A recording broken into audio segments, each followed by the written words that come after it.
Hey guys, welcome back to a Study in Truth podcast. Join Jeff and me today as we talk about dinosaurs and the Bible. So today we're talking about dinosaurs. We actually had a live dinosaur come in and record that part for us. So thank you, Mr. Dinosaur. He was a nice guy. Glad he came in. Yeah, I don't know how he opened the door with his short arms, but anyways, today we're talking about dinosaurs. Dinosaurs is an interesting subject. A lot of people are interested in the subject of dinosaurs, whether they are evolutionists, whether they are Christians, whoever it is. People love dinosaurs. You've got magazines, coloring books, TV shows, museums, movies. You got the big franchise, Jurassic Park. Incidentally, my little niece bought me some Jurassic Park socks not too long ago for Christmas. I don't know why. I'm not that big into Godzilla. Yes, I don't know why I'm into Jurassic Park, but I am now. So I still wear them, especially on Sundays. But anyways, this subject is quite controversial, especially when you come to the scientific community. You talk about things like radiocarbon dating and the theory of evolution and things like that. And so we're going to look at different things, some arguments that evolution gives. We're going to look at archaeology and finally the Bible. And let's see what the Bible says on the subject. Obviously, a skeptic listening who doesn't believe the Bible is probably not going to take the arguments from the Bible. Right. They Can't may use the Bible to prove the Bible. Yeah, so they may listen to more of the logic, archaeological aspect of all of this more than anything. It's funny you mentioned that because that's circular logic, and the scientific community doesn't like circular logic. And that's fine, and I agree with them. That's fine. You can't use the Bible to prove the Bible. There's other proof that's solid elsewhere. And the funny thing is, I'm going to mention circular logic when it comes to some of the scientific methods that they use. Very nice. Yeah. Okay. So, we're going to, for the skeptic listening, obviously evolution's claim and archaeological finds, that's going to be their discussion. For Christians, though, we need to understand more of what the Bible says about it. Incidentally, the Bible does talk about dinosaurs. You may believe that, you may not, but you'll see as we continue. And so, obviously, hopefully a skeptic's going to listen to this, but I think this episode is more for Christians who kind of have a little bit of the belief of evolution in their minds. There are a lot of Christians that believe in evolution. It was me at one time. Yeah. I didn't really believe it, but I was trying to piece it together. I was a believer. Yeah. A follower of Christ, but you have all this scientific evidence. So I'm a very rational person, and I really wanted to consolidate the two. Yeah, I wanted to believe them both, and the way they present it, you just can't. It cannot be done. Yeah, it can get overwhelming when they throw out all of these air quotes facts, and it kind of gets overwhelming. And so this lesson's primarily for you, Christian. If you're believing in some evolution, I'll just go ahead and tell you can't. You've either got to believe evolution or the Bible, because the Bible contradicts evolution and evolution contradicts the Bible. Right. We've got to pick the most logical and provable belief system. In fact, I think C.S. Lewis still believed in a little bit of evolution. If you read some of his books, great writer, great philosopher. Like when it comes to the philosophy of the Bible, C.S. Lewis has it like almost perfect, if you could say that. But he still believed in evolution. So we really got to be ready for this stuff. I'm going to put some links in the link tree for people to look at some like outside sources. A book I read is The Dinosaur Delusion. I have read that. Apologetics Press put it out a while back. It's a really good book. So if you like reading that, I'll put that in the link tree, and some more articles on the Apologetics Press. They have a lot of stuff. So and they have a lot of scientists on staff there. That write scientifically. Yes, these guys have credentials. Yes. All right. So let's look at first the claim of evolution when it comes to dinosaurs. You may get different numbers, but the big one that they claim is that dinosaurs were extinct about 64 million years prior to when humans came into existence. And so what they say then is, this was Philip Kitcher. He said one he basically admitted that the coexistence of humans and dinosaurs would shake the foundations of evolutionary theory. And so what he said ultimately then is, here's our claim. Dinosaurs existed 64 million years before man. They went extinct, and then here came the humans, that many years later. But if it can be proven that humans and dinosaurs existed together, then what does that say about the rest of evolution? Because as they point out in the dinosaur delusion, the dinosaur is I guess you could say, the poster child for evolution. Yes. So there is a big problem, though, with this claim. And what's the biggest problem about this claim? Radiocarbon dating is not accurate. Yes. First of all, there's no evidence for it. And second of all, the methods they use to date these dinosaurs to say, oh, this is 64 million, they're faulty. Mm-hmm. There's problems within it. I've got two quotes actually from skeptics who don't believe the Bible. These are guys who believe in evolution. One of them is not well known to me. Maybe he's well known in the scientific community. The other one, he's well known all over the place. And so the first one, he said, the most crucial dates in modern human evolution are unfortunately beyond the range of the radiocarbon method, which has a limit of about 40,000 years. Yeah, and then it starts decaying away geometrically to where it's not, it's not where you're off just by 1,000 years or so. After 40,000 years, the whole half-life of atomic breakdown totally breaks down. For sure, yeah. So he's admitting, hey, we can't date more than 40,000 years. That's a big difference from 64 million years.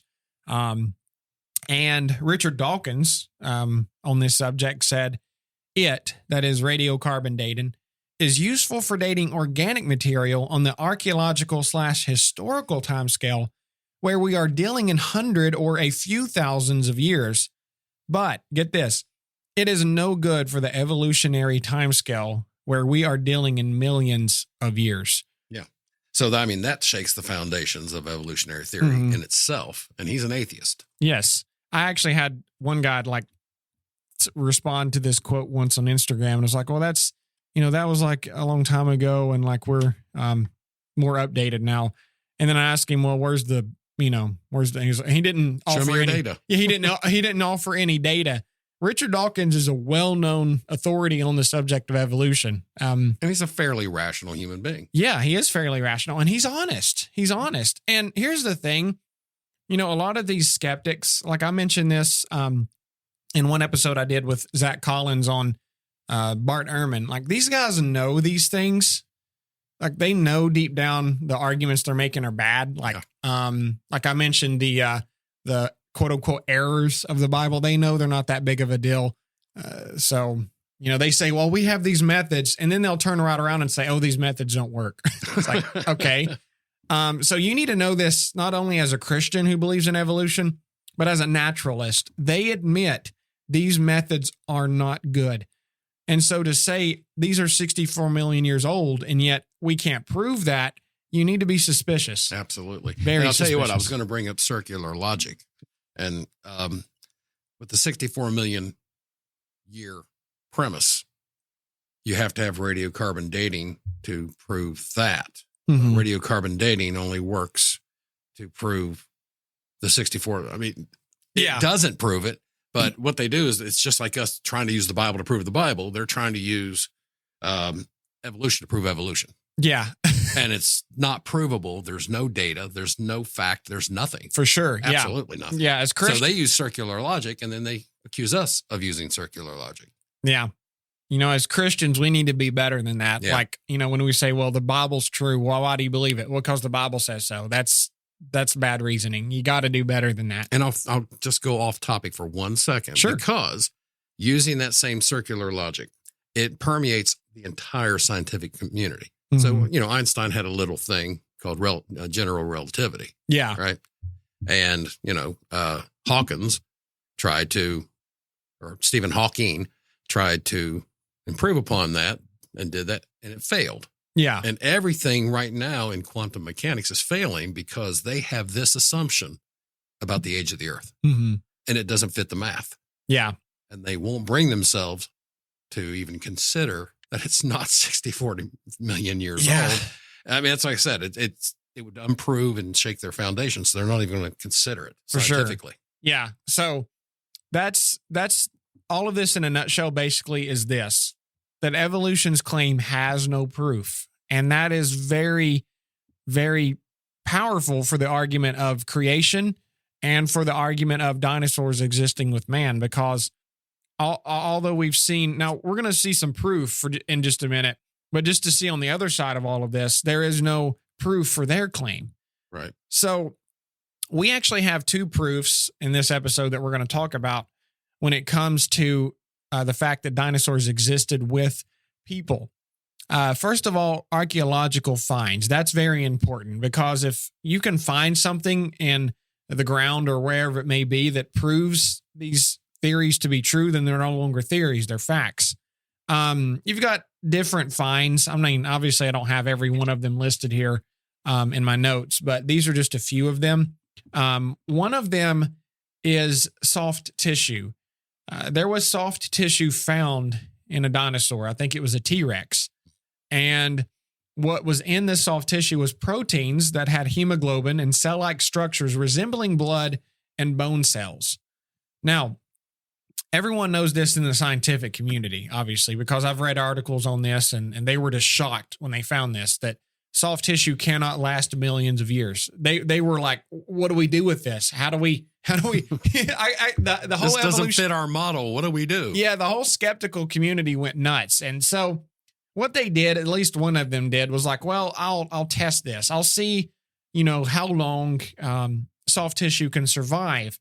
And so what she did was this experiment. And she, I think, mixed it with iron. I don't know what else she mixed it with. And one of the things she did was she put soft tissue by itself and then soft tissue with iron. The soft tissue without iron lasted, I think, barely overnight, if I'm not mistaken, or a day or two. I don't know exactly how long, but it just didn't last. With iron, get this, it lasted 2 years. 2 years, soft tissue survived with protein and all of that with iron in it. Now, here's what they did. Here's the funny part. They jumped from 2 years all the way to 64 million years. That is a massive leap. You talk about a leap of faith. I mean, you think about Darwin, he saw microevolution, which is real. That's a fact. Animals can adapt to their environment. Mm-hmm. Everybody in the scientific community knows that for sure. I mean, I don't doubt it, because people get taller. If experts shorter, say it's true. Skin gets darker, lighter, eyes get different colors. I think some animals can develop web feet, in some environments, And so what he did, incidentally, he didn't have a scientific degree. So don't say you got to trust the experts, those who with credentials. He didn't even have credentials to say these things. But what was Darwin, a theologist? I think he had a degree in theology from what I understand. Yeah, he wasn't even you can't even call him an expert on the matter. And he jumped all the way from that and said, well, obviously, if an animal can develop web feet, obviously a monkey can turn into a man. That's like me going to the gym, bench pressing, 50 pounds, and then saying, oh, if I can bench press 50, then clearly I can bench press 500. Well, if you've seen me, that's not true. So I'm going to tell the bank, I have $2 in your bank, so I must have 64 million. Yeah. This stuff is, I mean, I hate to be, unkind. I hope I don't sound unkind, but it's foolish. It's foolish to look at something, a small scale, a very small scale, and then jump on this massive scale of saying, oh, well, if tissue can survive 2 years with iron, then clearly it can survive 64 million years. Well, that's a bad test. That's a really bad experiment. Yeah, and they do it throughout the scientific community. Mm-hmm. So not just evolution and archaeology and all that. Like I said, quantum mechanics, astrophysics, all that. Yeah. They do the same thing. I find it interesting that Christians observe within nature the laws of science. We see that every effect has a cause. We see that design demands design. We see that within nature, and then we say, well, then someone had to design the natural world. And they look at us and say, that's a huge jump. So there's nothing wrong with looking at an animal that develops web feet and jumping to evolution. I mean, they're doing worse than we are because they're not observing that actually happening. It takes more faith to be an atheist than it does to be a Christian. For sure. Yeah.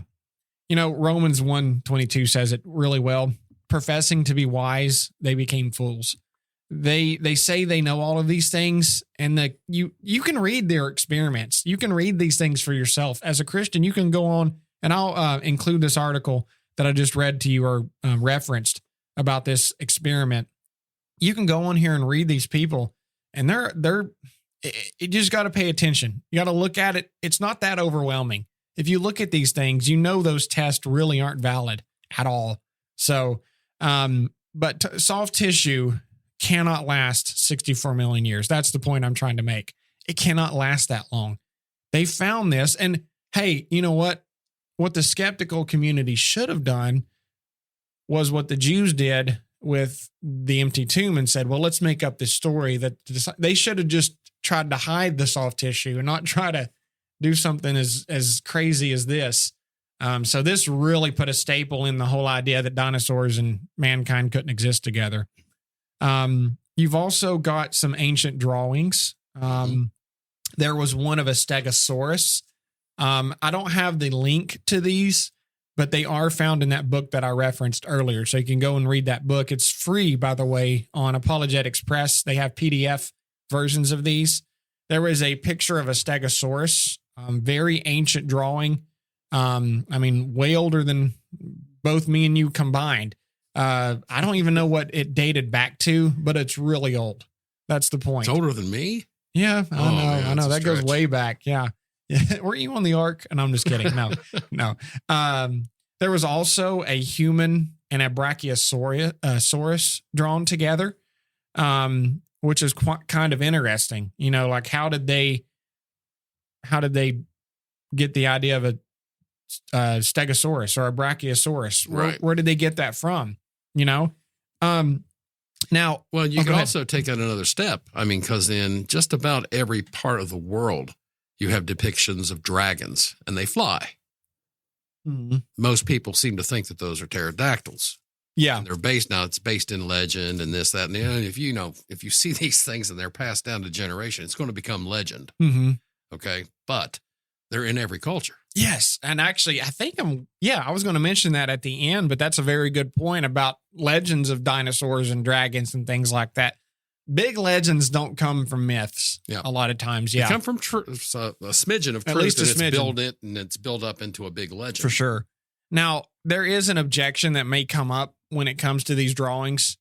And this is they saw the bones in the rock and they drew it. Is that what they're trying to say? Well, no. So there are ancient drawings of centaurs, which is, if you don't know what that is, it's this goat-like figure. It's got the legs of a goat or a horse or whatever, the lower body of a horse, and then the upper body of a man. Now, everybody knows that's a mythological creature.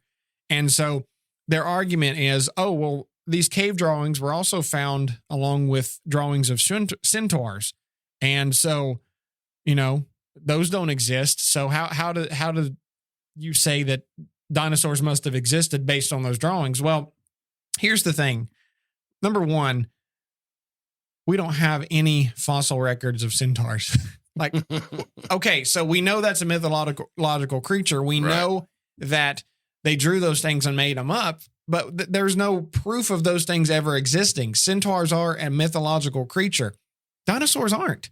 That's the difference. One's mythological. There is a Stegosaurus. Yes. And if the listeners check out that picture on the link to the book that he's talking about at Apologetics Press, it's a Stegosaurus. It's not a fantastical drawing. Mm-hmm. It's an actual Stegosaurus. Yeah. And how would you, and think about this too. Okay, let's assume for a minute they didn't exist before this. And then we find out they existed. Man, that's an awful lucky drawing of, I'm just going to make this thing up that actually existed at one time. How does he know what it looks like? Whoever drew this.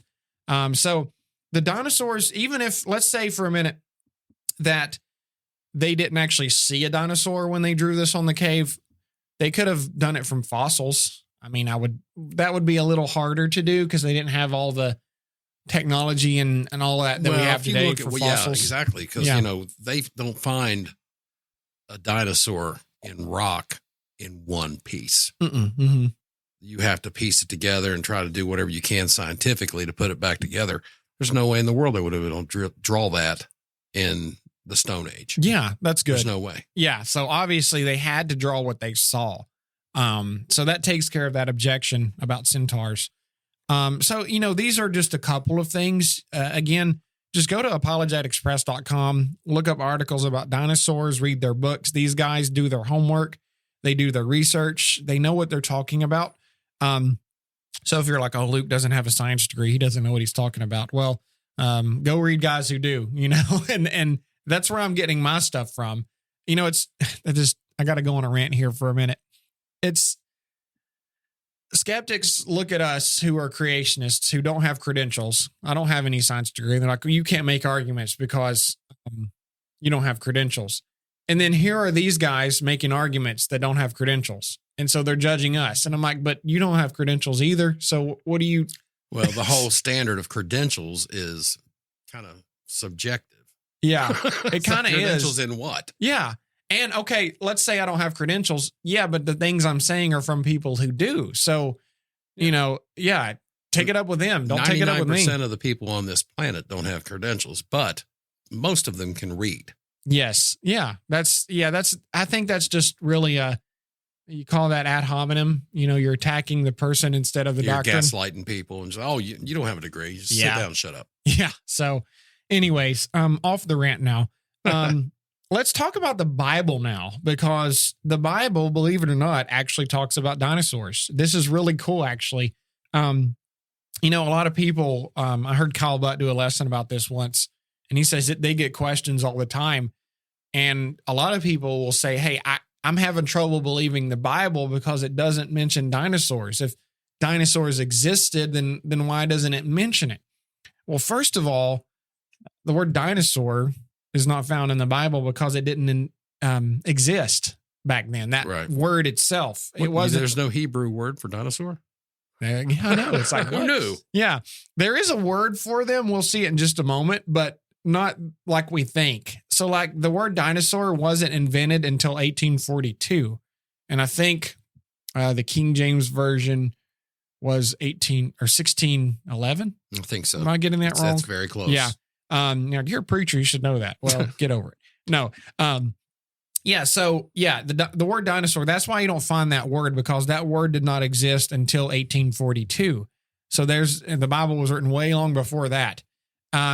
Also, there are a lot of animals that are not mentioned specifically in the Bible. You've got your aardvark. You can read from Genesis to Revelation, won't find an aardvark specifically mentioned. You won't find a goose specifically mentioned. Not even a Christmas goose? Yeah, and not even a Christmas goose. You probably could find an argument for Christmas better than you could for a Christmas goose. No, I'm just speaking tongue in cheek there. And then the platypus, that which drives skeptics crazy, I would say. And I've always said this. I envision God creating on the sixth day, and he says, you know what? That Darwin guy's going to come out here in about, 10,000 years or so. And, I'm going to make this platypus. I'm just going to let it see what he does with that. Yeah. It's going to be a mammal. It's going to be cold blood or hot blood. It's going to have a duck bill. It's going to have a beaver's tail. Oh, and it's going to lay eggs. Yeah. Have fun with that, Darwin. Yeah, for sure. So yeah, a lot of these animals, you won't find them specifically in the Bible, just like the word dinosaur. You won't find a T-Rex specifically mentioned. What the Bible does is it puts a lot of these animals into categories instead of, specifically mentioning the aardvark or the goose or the platypus. It's a lot of times going to mention them into the categories that they're in. So like when we go to Genesis chapter 1, beginning in about verse 24, get this and tell me if this doesn't sound like dinosaurs. Again, if dinosaurs existed, and they did, then God created them, because if God is real, and he is, I've already done an episode on that, then obviously he created them. And it says in Genesis chapter 1, And verse 24 and 25, then God said, let the earth bring forth living creatures after their kind, cattle and creeping things and beasts of the earth after their kind. And it was so. God made the beast of the earth after their kind and cattle after their kind and everything that creeps on the ground after its kind. And God saw that it was good. Now, if you back up to verse 25, the first part, it said he made the beast of the earth after their kind. So all of the beasts of the earth are put into one category here, whether it's a lion, tiger, a bear, oh my, or that T-Rex that we had interviewed in the very first. It differentiates between beasts and cattle. Yes. That's just a mammal walking around, just like a lion, just like an elephant, just like everything else. But there's beasts out there too. There are beasts, yes. So what are the beasts? Well, that's obviously in reference to every beast, and a dinosaur would be a beast, right. Obviously. So yeah, dinosaurs were, according to Genesis chapter 1, created on the sixth day. And one argument is then, okay, let's say that God created dinosaurs. Dinosaurs are ferocious beasts, and there's no way they could have existed with mankind. Well, look at Genesis 1:28 again. This is to the this argument is for the Christian. We'll show an argument for the skeptic that says that. For the Christian that says that, notice what Genesis chapter 1 and verse 28 says. And if you believe the Bible, if you're a Christian, you have to. And it says, God blessed them, and God said to them, be fruitful and multiply and fill the earth and subdue it and rule over the fish of the sea, over the birds of the sky, and over every living thing that moves on the earth. So we got to go away or get away from this idea that God couldn't have created these beasts to live with mankind, because God told him, you rule over them, you tame them, you bring them into subjection.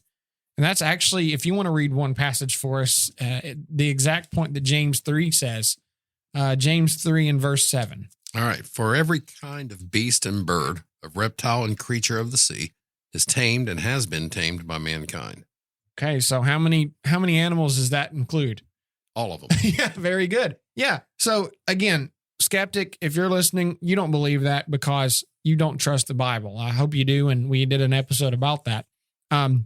But for the Christian, if you believe the Bible's inspired of God, and it is, then what does it say about the taming of animals? It says all of them have been tamed. All of them can be tamed. Yes. Now, this is very significant because evolutionists and Christian evolutionists, which those two, that's like saying Kimberly Gould's Davis. It's like, no, you're either a Gould's or a Davis. You can't be both. You can't be a Christian and evolutionist. You can't say that, mankind couldn't have lived with them and tamed them because the Bible says they did. So it's like, it just doesn't work. For a skeptic that says that, and if you're listening, you ever heard of a circus? Yeah. Okay. What name the lion tamer? Yeah. You got a lion tamer. They can be tamed. Absolutely. Now, sometimes they turn on people and eat their face off, but just about it. There's you can tame a whale. Mm-hmm. You can tame a killer whale. Yes. Do it all the time. Shamu. Yeah, exactly. So to say, we couldn't have lived. I'm turning into Elmo Fudd. I'm going to get that wabbit. No, it's if we say that we couldn't have lived with animals like this because they're untamable, then how in the world do we live with elephants and lions and killer whales? They are tamable. So the Bible says they were created on day 6. It says they were tamable. And I think, I can't give you every answer as to why God created dinosaurs. I would love to know the answer of why God created certain things like spiders, maybe to prank us. Mosquitoes, I don't know. Flies. I don't know. But it had to do with, the existence of dinosaurs makes sense because they're huge. Mm-hmm. And the atmosphere before Noah's time was different than we know it today. For sure. Yeah. And they probably thrived. Mm-hmm. In that atmosphere. When everything changed, they're gone. Mm-hmm. I want to look at Job chapter 40 now. if one day we're going to get to heaven and ask God all kinds of questions, I know I am. I think heaven's going to be like the longest Bible study ever. God, why this? Why that? This question again? I'm going to press him on spiders. Like, why did you create spiders? I hate them. And he'll probably just be like, just to mess with you. No, I'm just kidding. I don't think God's like that. But we need spiders. He is humorous, though. That's, so I don't know. But one reason why he created dinosaurs is to show his power. If you look in Job is kind of boasting a little bit. Seems like, as Elihu says, let me get this to get context. Look at, let's see, where is it? Job, chapter 32 and verse 1. This is why Elihu rebukes Job. And I'm convinced Elihu is there to speak on behalf of God first before God actually appears, because God tells all of Job's friends to repent, or he doesn't tell them to repent, but he says, you've spoken ill of my servant Job, but he doesn't rebuke Elihu. And so I think Elihu was inspired when he said these things. And he says in verse 1, then these three men ceased answering Job because he was righteous in his own eyes. So you could say that Job was kind of boasting a little bit about himself, maybe boasting about some of his power or whatever it may be. And then here comes God and says, oh, Job, you think you know everything? You think, where were you when this happened? Yep. Did you create the world, Job? Did you do this? Did you do that? Look at verse 13 of 39. He says, the ostrich's wings flap joyously with the pinion and plumage of love. He's talking about different animals like the ostrich. Verse 19, do you give the horse his might? Do you clothe his neck with a mane? And so what God is arguing is, Job, you need to be silent because you're not me and you have no idea what you're even talking about.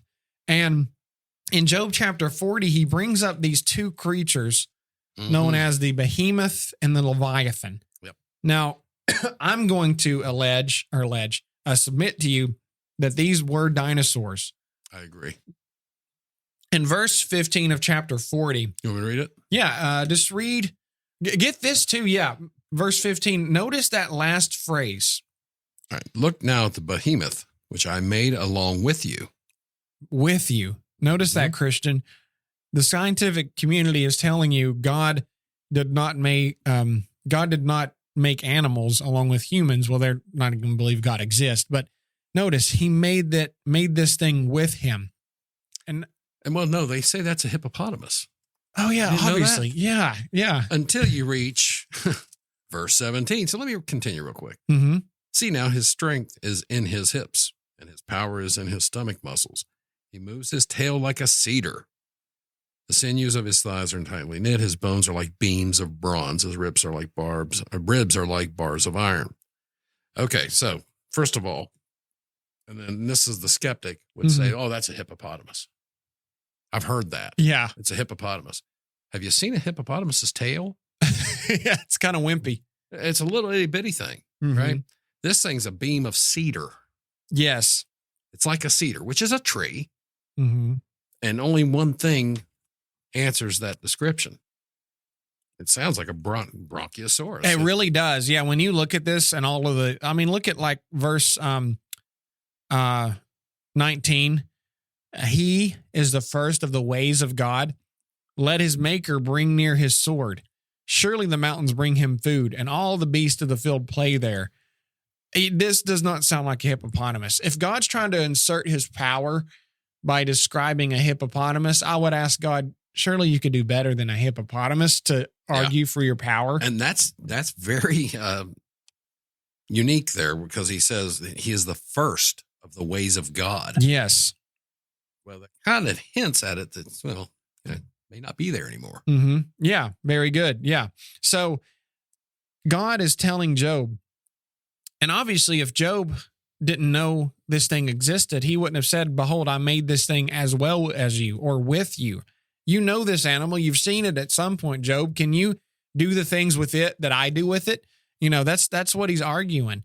And so he is showing his power in creation, saying, look, you're nowhere near me.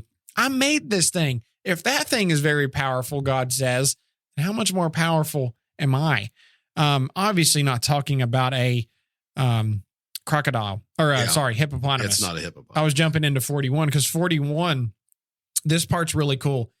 He says, can you draw out Leviathan with a fish hook or press down his tongue with a cord?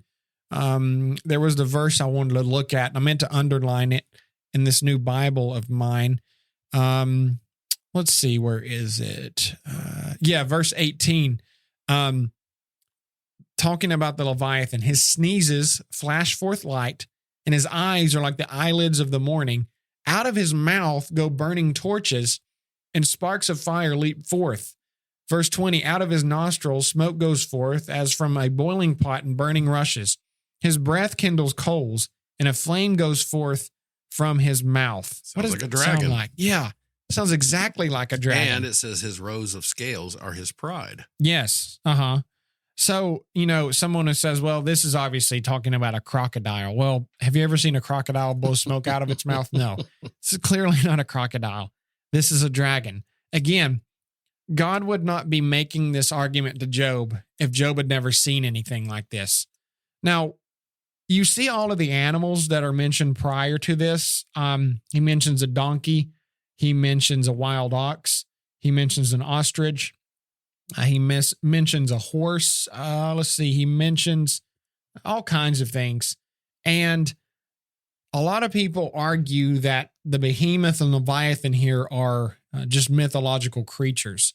There is a severe problem with that. Number one, why talk about all of these real animals? And let's now jump to fake ones. Why, exactly. That doesn't make any sense. And that's what I was going to mention because, God is saying this to Job. He had to know what he was talking about. Hey, the Leviathan. Oh, yeah, I know the Leviathan, God. What are you talking about? Mm-hmm. The behemoth? Yeah. I know what you're talking about. So Job knew what it was. Yeah. Or why would God mention it? Yeah, why would he mention something fake? It's like, what's a behemoth, God? Yeah. What are you talking about? Yeah. And that's another thing. Like, okay, God or Job, I want to show you how powerful I am. So I want to talk about these real animals, and you want to see how really powerful I am? Yes. Let's talk about something fake. What? That's a bad argument. And let me show you how powerful I am by talking about something that's not even real. And I forget which chapter the magical unicorn's mentioned in. Oh yeah, the one horn. There's something mentioned here. I don't know where it is, but it's something with one horn. Some people think that might be a rhinoceros, which it does have one horn. Yeah. So like I was being a little sarcastic, okay. Just so you know. I see now. I mean, can you imagine God saying, hey, I'm going to show you how powerful I am. To use an argument, to use an example to show my power, I'm going to talk about centaurs. Centaurs, yes. It's like, wait, God, those aren't even real. Oh, yeah, but I'm powerful because of them. Well, that doesn't make sense. They're not real. And so, yeah, this doesn't make any sense for God to show how powerful he is by making up something that man doesn't even know. So, first of all, dinosaurs really did exist. Number two, there were dragons. The Bible literally talks about them. Somebody says, well, that's impossible. Well, actually, it is possible because number one, God can do anything. I mean, he can create anything. Two, have you ever heard of the bombardier beetle? Yeah. Can shoot acid out of a place we won't discuss. It can shoot acid out of its body, burning whatever predator is attacking it. It literally burns that person. I mean, if God can make something that little do something that pretty powerful, how much more can he do that? I mean, obviously he can create a dragon if he wants to. And we also, as you mentioned earlier, the legend argument. There are legends all over the place about, for example, the flood. There are flood legends all over the world. Where did people get that from? There had to have been some sort of catastrophe or what word am I looking for? England has big event. There dragons. We go. China has legends of dragons. Yes. All parts of Africa have legends of dragons. There's not a continent, including Australia, where Aborigine people have legends of dragons. They're all over the world. How would people know about that? Very good. They all made them up at the same exact time because that's logical. Yeah, that's logical too. catastrophe. That's the word I was looking for. Just my ADHD brain does not put words together very well sometimes. Yes, there had to have been some sort of big event to make people have all of these flood legends. And like with dragons, had to have been some sort of animal that existed to make this legend become a thing. And so the Bible is where we learn about at least one of the kinds of dragons that existed. And so what the Bible teaches us about these things is they were created, they're beasts of the earth, they were tameable, and they're just proof of God's power. If God can create such a massive being that can take out, its enemies so easily with a swift move of the tail, or burn its burn it up completely by just breathing on it, that kind of sounds a little familiar about God. And again, they say crocodile. Uh-huh. And it says, the sword reaches him, cannot avail, nor does spear, dart, javelin, regards iron as straw. Mm-hmm. That's not a crocodile. That is obviously not. I can kill a crocodile with a sword. Uh-huh. I promise you. And here's the text I want to bring up. All of these things, and I mentioned the dragon and the fire for this reason, because Hebrews 12 talks about, people falling away. Well, actually, that's Hebrews 10, but Hebrews 12 talks about God's punishment and things like that. And he says in verse 28, therefore, since we received a kingdom which cannot be shaken, let us now show gratitude by which we may offer to God an acceptable service with reverence and awe. So why should we respect God and hold him in awe? Verse 29, for our God is a consuming fire.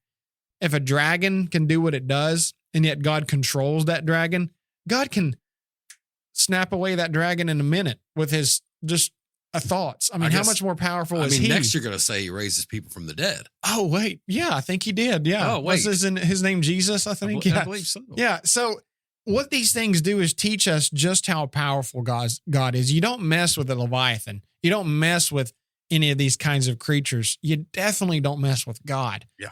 And we need to make sure that we respect him for this reason.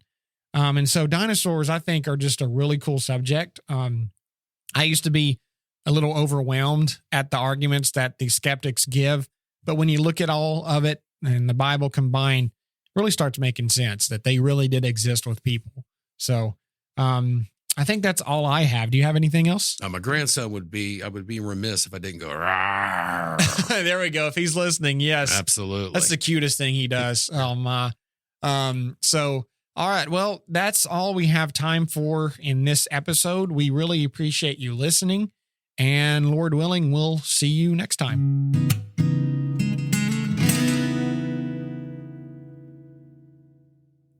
Hey guys, thanks for listening to this episode of a Study in Truth podcast. If you have any questions, please feel free to reach out to us on social media, or you can reach us at astudyintruth92@gmail.com. And don't forget to rate our show.